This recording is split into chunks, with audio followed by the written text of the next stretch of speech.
Hello दोस्तों, एक बार फिर से स्वागत है आपका easy to learn YouTube channel में। एडवांस एक्सेल की सीरीज़ में ये हमारी वीडियो नंबर 4 होने वाली है, जिसमें हम पिवट टेबल्स के और भी ऑप्शन के बारे में समझने वाले हैं। तो आइए देखते हैं आज हम क्या क्या सीखने वाले हैं। आज हम सीखेंगे शो रिपोर्ट फिल्टर पेजेस का यूज़ क्या होता है, जनरेट गेट पिवट टेबल किस तरह हमें हेल्प करता है, पिवट टेबल में कौन कौन से जो एक्शन है जिससे हम पिवट टेबल को मूव कर सकते हैं, सेलेक्ट कर सकते हैं, या उसमें क्लियर ऑप्शन को क्या यूज़ करते हैं, कैलकुलेटेड फील्ड्स को हम कैसे यूज कर सकते हैं, रिकमेंडेड पिवट टेबल हमें किस तरह हेल्प करता है, या फिर शो और हाइड के जो ऑप्शन हमें मिलते हैं वो हमें किस तरह से हेल्प करते हैं। तो चलते हैं कंप्यूटर स्क्रीन पर और शुरू करते हैं आज का वीडियो। तो ये आ गए हम अपनी कंप्यूटर स्क्रीन पर, और आज की वीडियो के लिए जो डेटा हम यूज कर रहे हैं वो है सुपर स्टोर का डेटा, और ये डेटा आपको वीडियो के कमेंट सेक्शन में मिल जाएगा। लास्ट 3 वीडियो में भी हमने सेम डेटा को ही यूज किया था। अगर आपने ऑलरेडी डाउनलोड करा है तो आप उसको यूज कर सकते हैं। ठीक है, सो चलते हैं आज के टॉपिक पे। आज के टॉपिक में हमारा पहला टॉपिक है तो रिपोर्ट फिल्टर पेजेस का। अब ये एक्सेल में एक बहुत ही अच्छा ऑप्शन है जो लोगों को पता ही नहीं है, और लोग मैन्युअली बहुत बार क्या है कई सारी रिपोर्ट बनाते हैं, जबकि शो रिपोर्ट फिल्टर पेजेस का ये जो ऑप्शन है ये हमें बहुत जल्दी क्विकली बहुत सारी पिवट टेबल बनाकर दे सकता है। फॉर एग्जाम्पल, मान लीजिए मेरे पास यहाँ पे जो 4 रीजन है, मुझे हर रीजन की एक पिवट टेबल बनानी है, एक अलग शीट में बनानी है, और उस शीट का नाम भी उसी जोन के ऊपर यानी रीजन के ऊपर रखना है। तो मुझे क्या करना पड़ेगा, पिवट टेबल को सिलेक्ट करना पड़ेगा, कॉपी करना पड़ेगा, एक नई शीट बना के उसमें इसको पेस्ट करना पड़ेगा। ठीक है, पेस्ट करने के बाद यहाँ से फिल्टर लगाना पड़ेगा। मैंने इसे फिल्टर लगाया, कॉपी किया और उसके बाद पेस्ट करा। आप देख रहे हैं इस तरह से मैंने किया। अब ये तो था एक रीजन। अब मान लीजिए कोई और फिल्टर होता जिसमें 8 से 10 और ऑप्शन होते तो मुझे बहुत टाइम टेकिंग होता और वो गलती होने के चांसेस भी बहुत होते हैं। तो इसके लिए एक्सेल में हम इस ऑप्शन को यूज़ करेंगे। मैं जस्ट पिवट टेबल पे जाऊँगा, अपनी पिवट टेबल एनालाइज में जाऊँगा, ऑप्शंस में जाऊँगा और शो रिपोर्ट फिल्टर पेजेस पे क्लिक करूँगा। अब जैसे ही मैं इस पर क्लिक करूँगा आप देखेंगे इस तरह का एक ऑप्शन आएगा जिसमें हमारा रीजन सेलेक्ट है।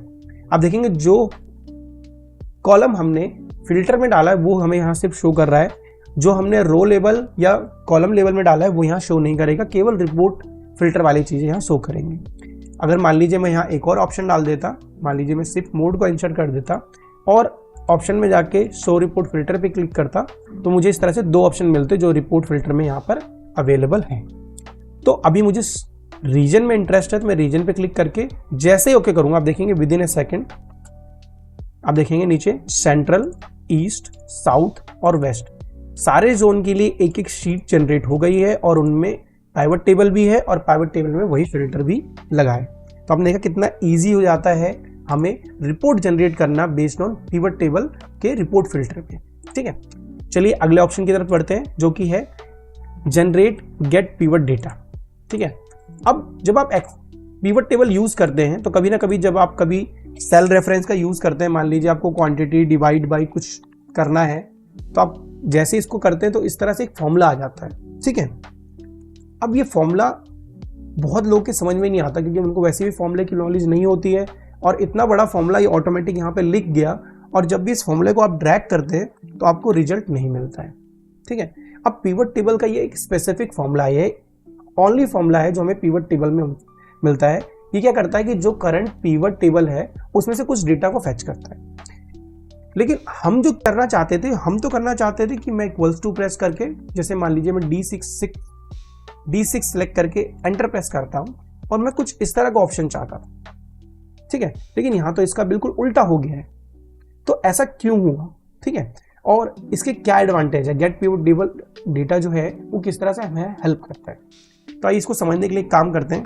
यहाँ पे कॉलम ऐड करते हैं और अपनी सारी वैल्यूज को यहाँ से कॉपी करके कर देते हैं, तो सेल सेलेक्ट कर देते हैं। ठीक है, अभी हमने सम ऑफ क्वांटिटी सेलेक्ट किया है तो मैं दोनों जगह सम ऑफ क्वांटिटी रख देता हूँ। ये हो जाएगा हमारा गेट पिवट डेटा और ये हो जाएगा सेल रेफरेंस। ठीक है,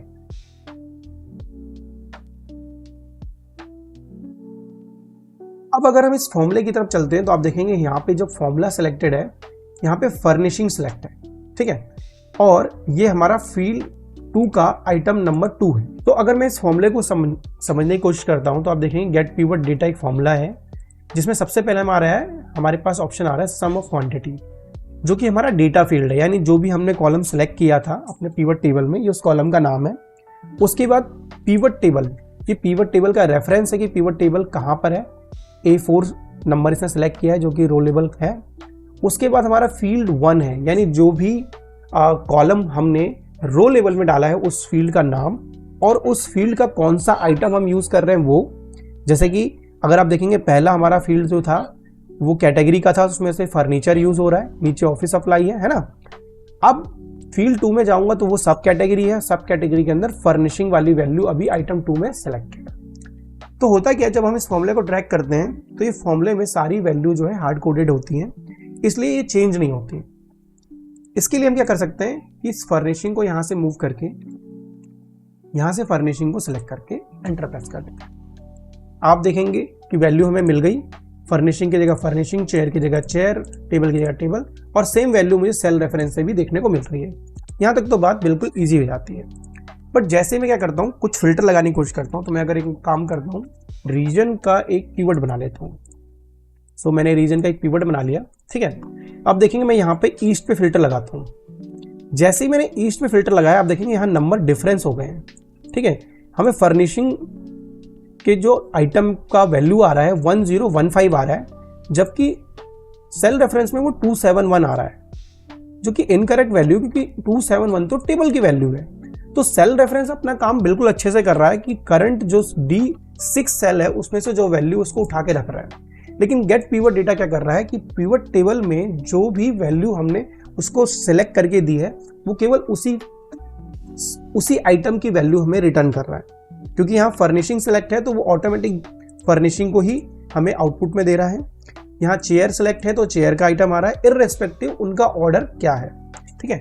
अगर मैं इस फॉर्मूले को उठा के नीचे प्रेस करता हूँ और मैं यहाँ से बाइंडर सेलेक्ट करके एंटर प्रेस कर देता हूँ, ठीक है, तो आप देखेंगे यहाँ पे एरर आ गया है। एरर इसलिए आ गया क्योंकि आप देखेंगे यहाँ पर जो कैटेगरी का ऑप्शन था उसमें हमने फर्नीचर सेलेक्ट कर रखा था। तो हमें यहाँ पे फर्नीचर की जगह जो दूसरी वैल्यू इसको देनी है वो है ऑफिस सप्लाई। एक काम करता हूँ, इसको सिलेक्ट कर लेता हूँ। तो मैं जैसे ही ऑफिस सप्लाई सेलेक्ट करूंगा, आप देखेंगे बाइंडर की वैल्यू भी मुझे यहाँ देखने को मिल गई, ठीक है। अब चाहे मैं कोई भी जोन को सिलेक्ट करूंगा, वैल्यू हमारी बेस्ड ऑन जो हमारा सिलेक्शन है उसके अकॉर्डिंग ही देखने को मिलेगी, जबकि सेल रेफरेंस में ये गलत होने के चांसेस रहते हैं। तो ये हमारा एडवांटेज होता है गेट पिवट डेटा का। हम विदाउट वी लुकअप लगाए भी अपनी वैल्यू को यहाँ पर फैच कर सकते हैं, ठीक है। वैसे इसका सबसे अच्छा तरीका वी लुकअप ही होता है, तो इसके अल्टरनेटिवली अगर मैं यहाँ वी लुकअप लगाता, लुकअप वैल्यू ये, और उसके बाद पिवट टेबल में जाकर कॉलम नंबर 4 सेलेक्ट करके एंटर कर देता, सॉरी 40 लिख दिया मैंने, तो भी आप देखेंगे यहाँ पर मुझे सेम वैल्यू ही मिलती इररिस्पेक्टिव मैं कितने बार भी, ठीक है, चेंज करूँ वैल्यू को। सो या तो हमें पिवट टेबल के साथ वी लुकअप का यूज करना चाहिए वैल्यूज के लिए, या तो गेट पिवट डेटा का, दोनों ही हमारे लिए काम करते हैं। हालांकि हम गेट पिवट डेटा की वैल्यू को डायनेमिकली चेंज कर सकते हैं बेस्ड ऑन हमारे इनपुट, ठीक है। सो आई होप आपको ये गेट पिवट डेटा का यूज समझ में आ गया होगा।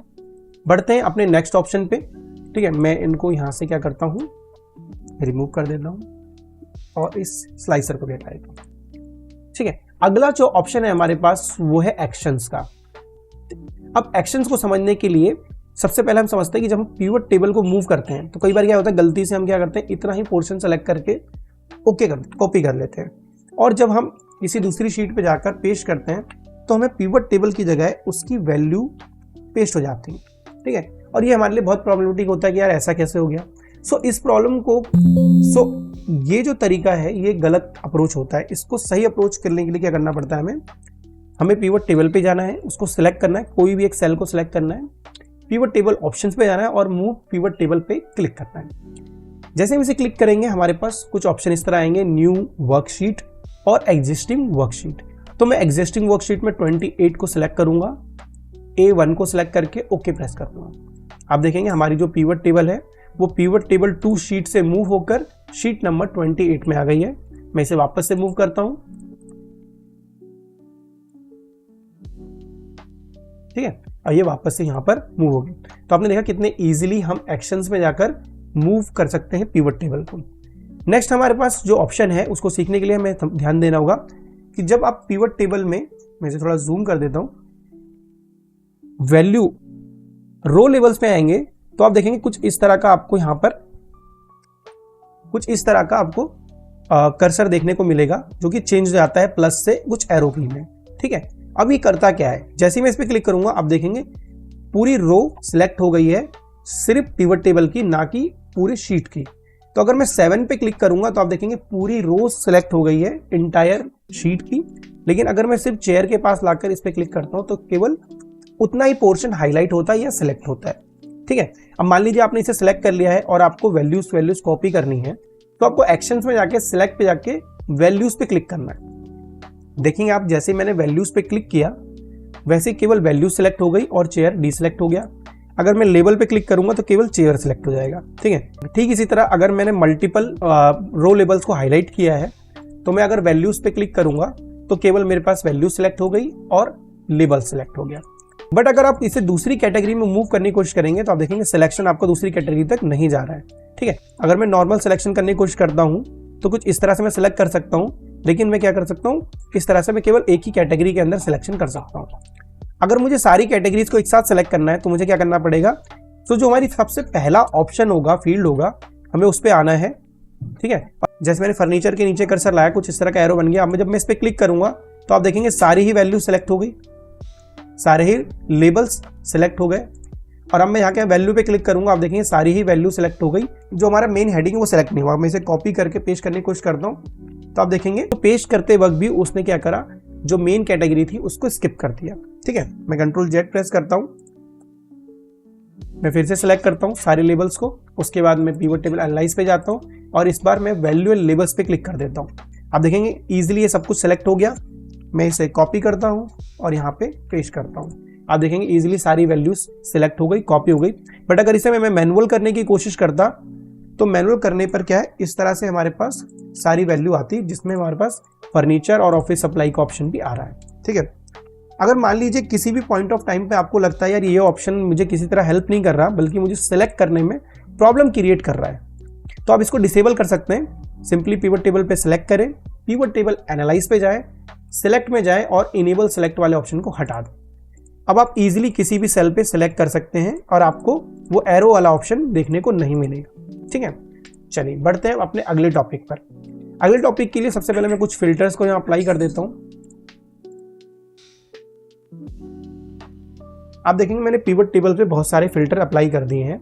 और कभी कभी क्या होता है, आपने जब आपने बहुत सारे ऑप्शन लगा रखे हैं तो और आपको ये नहीं पता होता आपने कहाँ का फिल्टर लगाया है, आपको बस सारे फिल्टर रिमूव करने हैं। तो उसके दो तरीके हैं, एक आप पिवट टेबल एनालाइज में जाएं, क्लियर में जाएं और क्लियर फिल्टर पे क्लिक कर दें।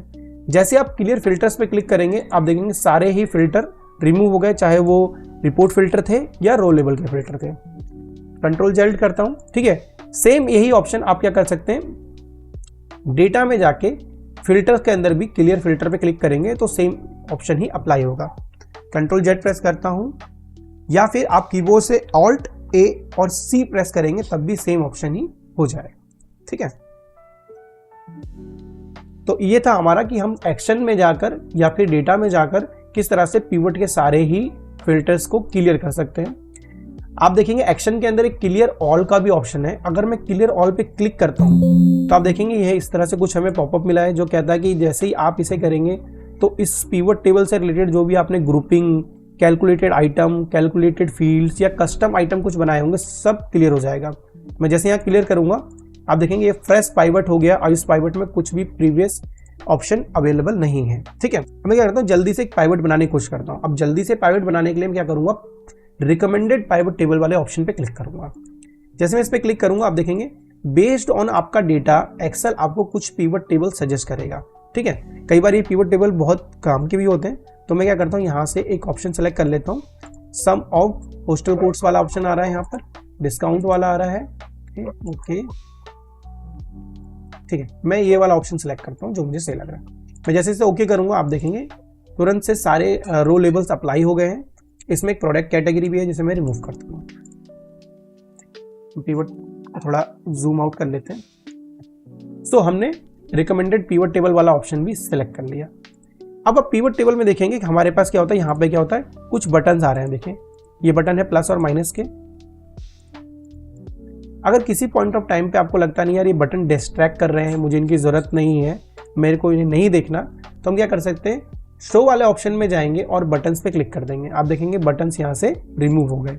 अब ये अनोइंग क्यों होते हैं, अभी देखो यहाँ तो आपको दिक्कत नहीं हो रही, बट जैसे ही मैं क्या करता हूँ, कोई भी एक ऑप्शन, यानी मैं क्या करता हूँ, सिप मोड को सब कैटेगरी के नीचे इंसर्ट कर देता हूँ, तो आप देखेंगे हर एक ऑप्शन के साथ ये प्लस का आइकन एक्स्ट्रा देखने को मिल रहा है। तो अगर आपको इनकी ज़रूरत नहीं है तो आप सिंपली प्लस बटन को यहाँ से हाइड कर सकते हैं। अच्छा, आपने प्लस बटन को हाइड तो कर दिया, बट स्टिल आपकी फंक्शनैलिटी वर्किंग है। सो जो काम आप यहाँ पे प्लस बटन से कर रहे थे, यानी प्लस बटन से आप उसको एक्सपैंड और कोलैप्स कर रहे थे, बटन को हाइड करने के बाद भी अगर आप डबल क्लिक करेंगे तो आप देखेंगे यहाँ पे एक्सपैंड हो गया है, डबल क्लिक करेंगे तो कोलैप्स हो गया है, डबल क्लिक करेंगे एक्सपैंड हो गया है, डबल क्लिक करेंगे तो वापस से हाइड हो जाएगा, और डबल क्लिक किसी भी कैटेगरी पे करेंगे तो वो एक्सपैंड और कोलैप्स होती रहेगी। तो अगर आपको बटन डिस्ट्रैक्ट कर रहे हैं तो यहाँ से आप बटन को रिमूव कर सकते हैं। साथ ही साथ अगर आपको फील्ड लिस्ट, यानी ये वाला जो विंडो इसे क्लोज करना है, तो आप फील्ड लिस्ट पे क्लिक करेंगे तो ये यहाँ से हाइड हो जाएगा और यहाँ पे क्लिक करके वापस से शो हो जाएगा। ठीक है, अगर आप ये भूल गए ऑप्शन तो आप क्या कर सकते हैं, पिवट टेबल पे राइट क्लिक करके सबसे लास्ट ऑप्शन आता है शो फील्ड लिस्ट पे भी क्लिक करेंगे तो यहाँ से शो होने लगेगा। ठीक है, यहाँ से भी आप इजीली इसे शो कर सकते हैं। नेक्स्ट हमारा ऑप्शन जो है, जो हमें आज सीखना है, वो है हमारा फील्ड आइटम और सेट के अंदर, जो कि है कैलकुलेटेड फील्ड। अब कैलकुलेटेड फील्ड बहुत ही एक अच्छा ऑप्शन होने वाला है जब आपके पास बहुत ह्यूज डेटा होता है। इसको समझाने के लिए मैं आपको डेटा में ले चलता हूँ। ठीक है, तो हम अपने डेटा पे जाते हैं। डेटा में आप देखेंगे कि यहाँ पे हमारे पास सेल्स रिकॉर्ड है, यानी सेल्स के वैल्यूज हैं, और यहाँ पे आपको प्रॉफिट है। हालांकि प्रॉफिट में कई जगह माइनस में है तो वहाँ पे लॉस भी है। सो अगर मैं इस डेटा के अकॉर्डिंगली समझने की कोशिश करूँ कि जब मैंने 261 रुपीज़ का कोई प्रोडक्ट सोल्ड किया तो मुझे 41 रुपीज़ का प्रॉफिट आया, तो एक्चुअल कॉस्ट क्या थी उस प्रोडक्ट की, वो इस कॉलम में नहीं है। ठीक है, कई बार आपका डेटा इतना ह्यूज होता है कि अगर आपको कोई एडिशनल कॉलम इंसर्ट करना है जो कि कैलकुलेशन बेस्ड कॉलम है, तो वो बहुत ही ज़्यादा डेटा, बहुत ही ज़्यादा रिसोर्सेज यूज़ करता है और आपके टेबल को स्लो कर देता है। ठीक है, आप चाहें तो यहीं पर डायरेक्ट क्या कर सकते हैं, सेल्स माइनस प्रॉफिट करके कॉलम बना सकते हैं, जो कि जिसमें फॉर्मूला एग्जिस्ट करेगा और वो बहुत स्लो कर देगा आपके एक्सेल के ऑपरेशन को। इस चीज़ को आप डायरेक्ट पिवट टेबल में कर सकते हैं, जो कि आपका बिल्कुल भी स्पेस कंज्यूम नहीं करेगा। आइए इसे सीखते हैं। मैं पिवट टेबल वाली ऑप्शन पे जाता हूँ। अब मैं क्या करता हूँ, यहाँ पे सेल्स वाले कॉलम को इंसर्ट कर देता हूँ और प्रॉफिट वाले कॉलम को भी इंसर्ट करता हूँ। ठीक है, और मैं डिस्काउंट वाले ऑप्शन को यहाँ से रिमूव कर देता हूँ और क्वांटिटी, चलो क्वांटिटी को रहने देते हैं, और इसको थोड़ा फॉर्मेट कर लेते हैं। नंबर फॉर्मेट में जाके, नंबर्स में जाके, ताकि डबल डिजिट हमें देखने को ना मिले। तो आप देख रहे हैं यहाँ पर सेल्स आ रहा है, टोटल सेल्स, और यहाँ पे प्रॉफिट में वाले कॉलम में हमें माइनस में दिख रहा था, यानी यहाँ पे लॉस हुआ है। अब मुझे एक्चुअल कॉस्ट पता करनी है, तो कई बार लोग क्या करते हैं, पिवट टेबल के बाद भी ऐसे करके, एक काम करता हूँ, पहले गेट पिवट को बंद कर देता हूँ। ठीक है, तो जनरली क्या करते हैं लोग, इस तरह से माइनस करने की कोशिश करते हैं। ठीक है, बट ऐसा करने से भी हमें आंसर तो मिल गया, लेकिन प्रॉब्लम क्या होती है कि जैसे हम क्या करते हैं, फिल्टर करते हैं, कुछ इस तरह से हमें ब्लैंक वैल्यूज मिलते हैं और ये पिवट टेबल का पार्ट नहीं होता है। ठीक है, और जैसे ही आप कोई नया फील्ड इंसर्ट करेंगे तो ये क्या करेगा, इसे ओवरराइड भी कर देगा। एग्जाम्पल के लिए अगर मान लीजिए मैं कोई भी एक न्यूमेरिक कॉलम इसमें इंसर्ट कर देता, तो क्या करेगा, पिवट टेबल उसे ओवरराइड भी कर देगा। तो इस चीज़ से बचने के लिए हम क्या करेंगे, कैलकुलेटेड फील्ड का यूज़ करेंगे। तो मैं एक काम करता हूँ, सम ऑफ डिस्काउंट,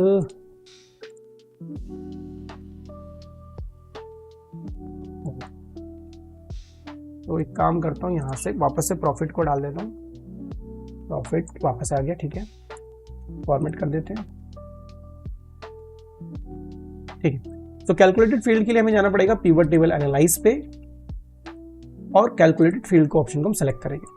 सो हम यहाँ पे अपने अकॉर्डिंगली जो कॉलम का नाम रखना चाहते हैं रख लेंगे। मान लीजिए मैं यहाँ ले लेता हूँ प्रोडक्ट कॉस्ट।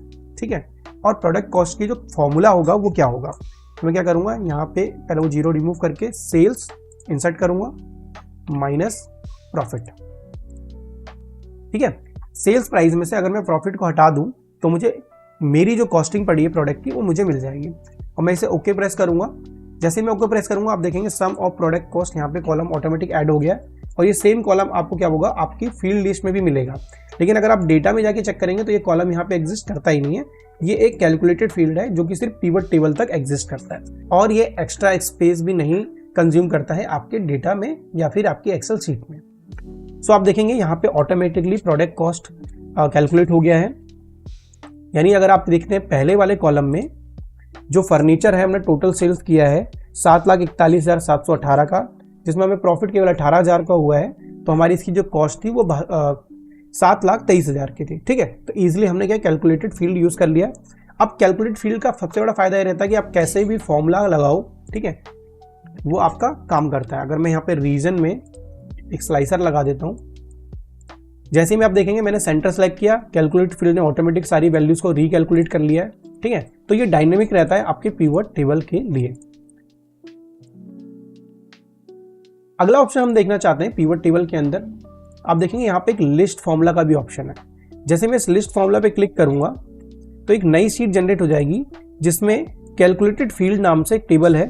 ठीक है, जो हमें ये बता रही है कि हमने एक फील्ड बनाया है जिसका नाम है प्रोडक्ट कॉस्ट और उसका फॉर्मूला क्या है, sales minus profit. Calculated item हमने कुछ भी नहीं बनाया है, इसलिए यहाँ पर कुछ भी नहीं आ रहा, ब्लैंक आ रहा है और एक नोट है। ठीक है, अब इस नोट को समझने के लिए हम जाते हैं एक बार पिवट टेबल पर। सो अगर आप पिवट टेबल एनालाइज पे जाकर वापस फील्ड एंड आइटम में जाएंगे, आप देखेंगे यहाँ पे कैलकुलेटेड आइटम हाईलाइटेड नहीं है, create set based on row item भी हाईलाइटेड नहीं है और नीचे के सारे ऑप्शन हाईलाइटेड नहीं है। ये ऑप्शन मैं आपको बाद में सिखाऊंगा जब हम पिवट टेबल में डेटा पावर क्वेरी के थ्रू इंसर्ट करेंगे। ठीक है, अभी हम इसको समझ लेते हैं। हमने कैलकुलेटेड फील्ड से जो बनाया है वो हमें, अगर हमने मल्टीपल फॉर्मूले जनरेट किए हैं, फील्ड जनरेट किए हैं और हमें किसी को बताना है कि हमने क्या क्या लॉजिक इसमें लगाया है, तो हम क्या करते हैं, एक शीट जनरेट कर सकते हैं और वो शीट ऑटोमेटिक सारे फॉर्मूले को वहाँ पर लिस्ट डाउन कर देगी। अब ये जो सॉल्व ऑर्डर है ये भी आपको यहाँ पर हाईलाइट नहीं होगा क्योंकि ऐसा कोई फॉर्मूला हमने यूज नहीं किया है जो दूसरे किसी फॉर्मूला पे डिपेंडेंट है। इसका भी यूज हम फ्यूचर में करेंगे, अभी हमें इसी फिलहाल कोई जरूरत नहीं है। मैं इसे क्लोज कर देता हूँ। ठीक है, तो आपने देख लिया यहाँ पर किस तरह से हम कैलकुलेटेड फील्ड बना सकते हैं। हम मन चाहे कोई भी कैलकुलेटेड फील्ड बना सकते हैं। एग्जाम्पल के लिए मैं यहाँ पर प्रॉफिट परसेंटेज नाम से एक फॉर्मूला बनाना चाहता हूँ, प्रॉफिट परसेंटेज। ठीक है, अब अगर मैं आपसे पूछूं कि अगर मैंने 100 रुपए का प्रोडक्ट था और उसको बेचने पे मेरे को 20 रुपए का प्रॉफिट हुआ तो आपको कितना परसेंट प्रॉफिट हुआ, तो आप सिंपली बताएंगे कि जो भी प्रॉफिट है, ठीक है, काम करते हैं, इसको हटाते हैं यहाँ से, जो भी प्रॉफिट है अगर मैं उसे डिवाइड कर दूंगा प्रोडक्ट कॉस्ट से तो हमें आंसर मिल जाएगा कितना परसेंटेज हुआ। तो मैं जैसे इसे ओके करूंगा एक कॉलम आ जाएगा, इस पर राइट क्लिक करूंगा, नंबर फॉर्मेट में जाऊंगा और परसेंटेज वाला ऑप्शन सेलेक्ट करके 2 डिजिट इसमें इंसर्ट कर। ठीक है, तो आप देखेंगे यहाँ पर मैंने प्रॉफिट परसेंटेज को भी कैलकुलेट कर लिया है जो कि इजीली हमें सारी वैल्यूज शो कर रहा है कि कहाँ पे हमें परसेंटेज, कहाँ पे हमें लॉस हुआ है और कितना परसेंट का लॉस हुआ है। आप देखेंगे अगर मैं प्रॉफिट वाले फील्ड को इसके साथ मूव कर दूं तो आप देखेंगे यहाँ पे हमें नेगेटिव में वैल्यू आ रही है प्रॉफिट में जो कि लॉस को इंडिकेट कर रही है और हमें कितना लॉस हुआ है, ये है -2.93। हमें सबसे ज़्यादा प्रॉफिट हुआ है फर्नीचर्स वैल्यू पर। ठीक है, हमें ऑफिस अप्लाइंसेस पे सब जगह प्रॉफिट हुआ है एक्सेप्ट स्टोरेज में, सप्लाईज में, और इसी तरह हमारे पर टेक्नोलॉजी में भी सब जगह प्रॉफिट हुआ है और सबके परसेंटेज भी आ गए। और ये भी हमारा डायनेमिक रहने वाला है, तो जिस तरह भी हम फिल्टर लगाएंगे या जो भी वैल्यू हम इंसर्ट करेंगे रो लेवल या कॉलम लेवल में, अकॉर्डिंगली प्रॉफिट और प्रोडक्ट कॉस्ट और प्रॉफिट हमारा जनरेट हो जाएगा। ठीक है, आई होप आपको आज की वीडियो के सारे टॉपिक समझ में आ गए होंगे। एक और ऑप्शन बचता है हमारा जो कि है शो के अंदर फील्ड हेडर्स का। आप देख रहे होंगे यहाँ पर रो लेवल्स का नाम से एक ऑप्शन आ रहा है, साथ में इसमें एक ड्रॉप डाउन मेन्यू भी है। अगर आपको इसे रिमूव करना है तो आपको फील्ड हेडर पे क्लिक करना है और ये यहाँ से रिमूव हो जाएगा। हालांकि जब आप इसे रिमूव कर देंगे तो आप यहाँ पे कुछ भी टाइप नहीं कर पाएंगे। सो अच्छा होता है कि अगर हम इसे रिमूव ना करें, क्योंकि अगर हम इसे रिमूव नहीं करेंगे तो हम यहाँ पे इसको एडिट कर सकते हैं। मान लीजिए मैं यहाँ पे कैटेगरी /सब कैटेगरी टाइप करूंगा तो टाइप हो जाएगा, जबकि अगर मैं इसे रिमूव कर दूंगा तो मैं यहाँ टाइप नहीं कर सकता। तो बेटर रहता है कि इसे हम विजिबल रहने दें। ठीक है, सो आज की वीडियो में इतना ही। आपको ये वीडियो कैसा लगा कमेंट करके जरूर बताएं। ठीक है, नेक्स्ट वीडियो में हम पिवट चार्ट्स के बारे में भी सीखेंगे।